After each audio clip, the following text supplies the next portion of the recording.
وقال النبي صلى الله عليه الصلاة والسلام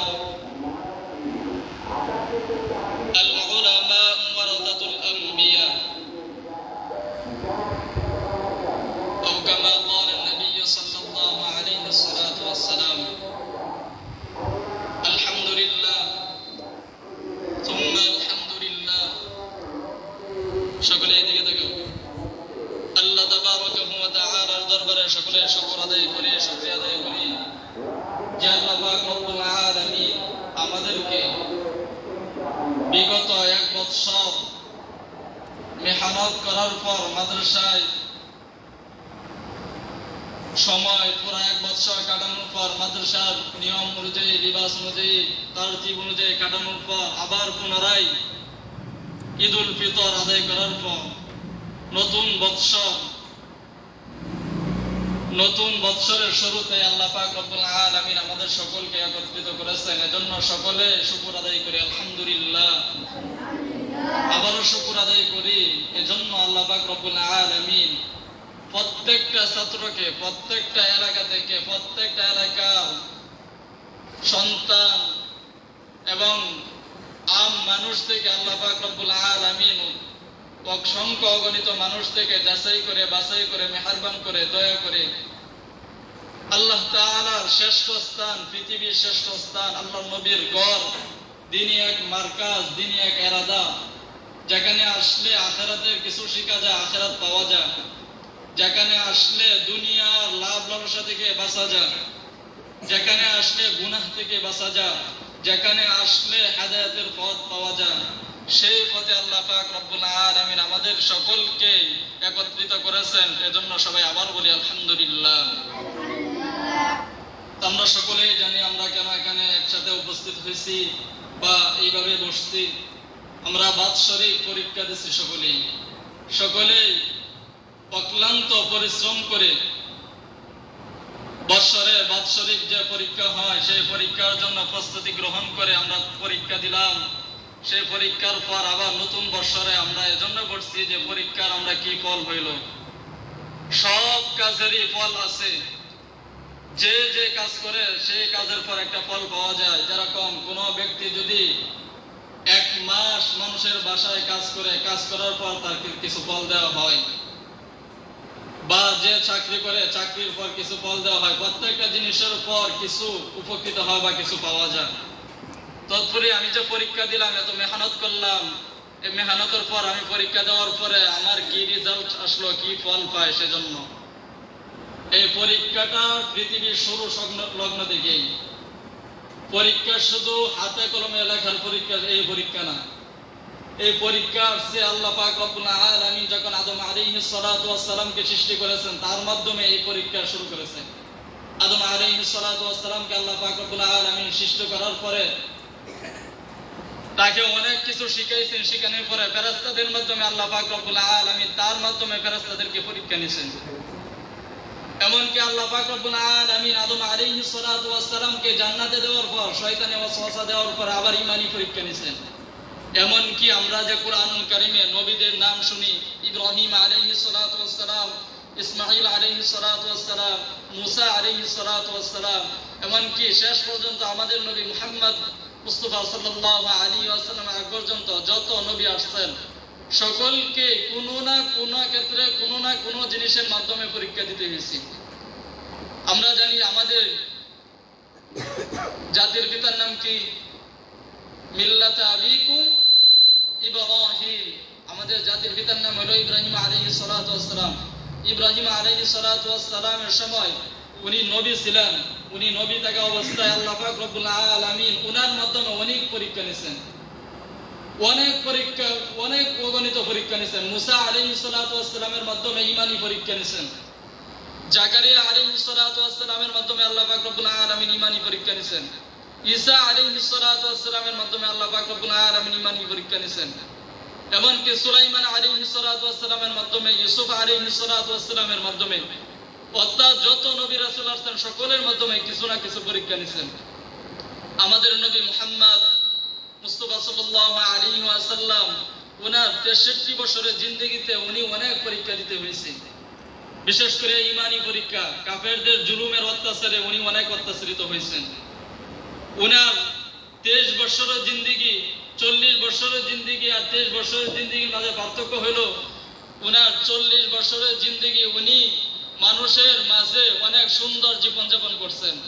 last 23 বছর জিন্দিগি আল্লাহ পাক রব্বুল আলামিন যখন ওনাকে নবুয়তের দায়িত্ব দিয়েছেন, নবুয়ত পাইলেন, তখন আল্লাহ পাক রব্বুল আলামিনের দ্বীনের দাওয়াত যখন মানুষের কাছে প্রচার করতে লাগলো, তখন ওনার অনেক পরীক্ষা দিতে হয়েছে, ইমানি পরীক্ষা।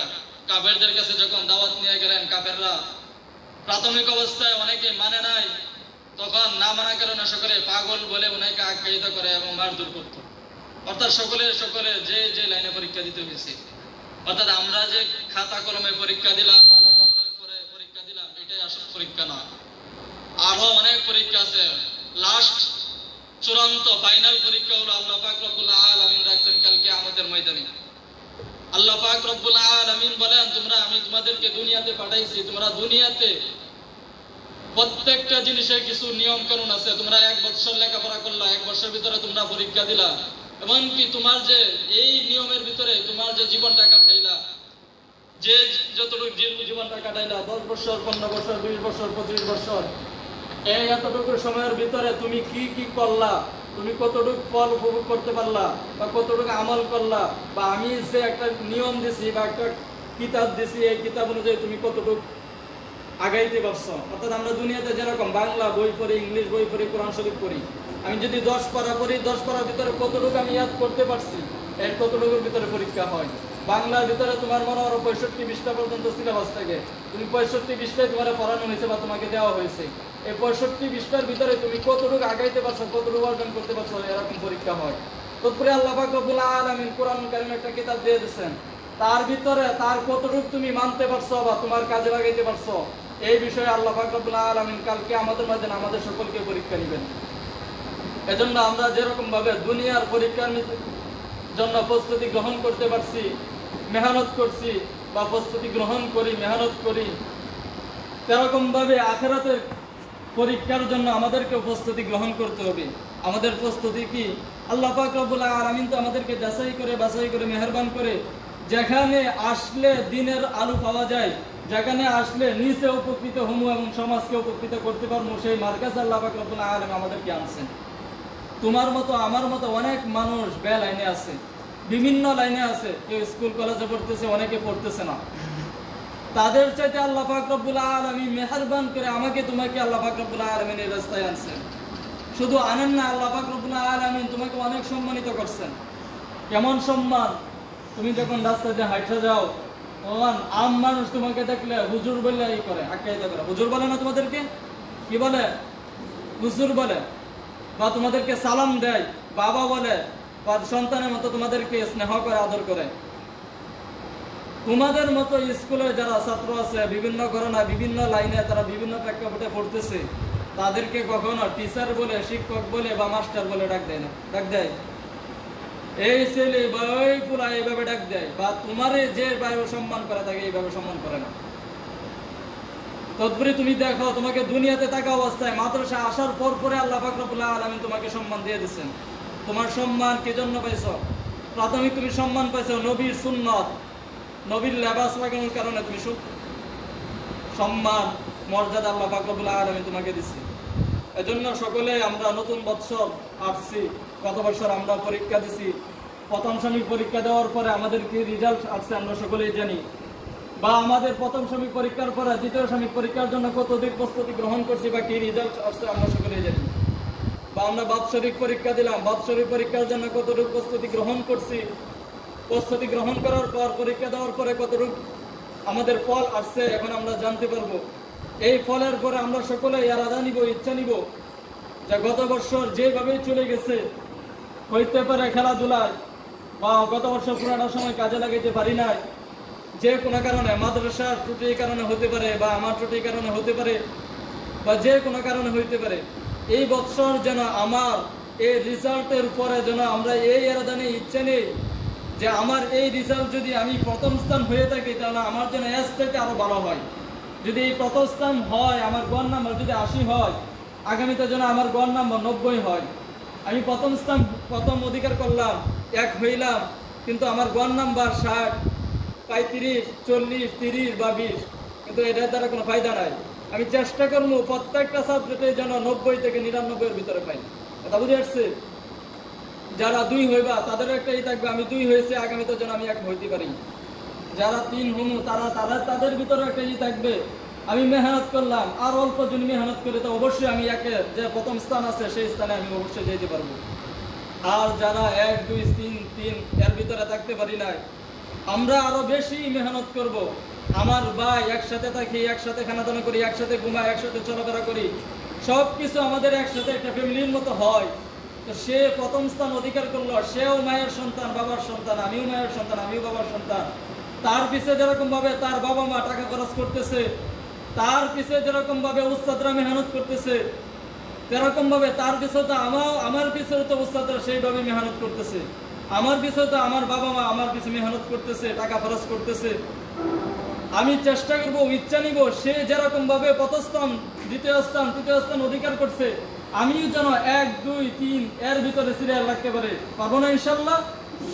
যাদের রেজাল্ট খারাপ হবো, ঘাবড়ানোর কিছু না, মন খারাপ হওয়ার কিছু না।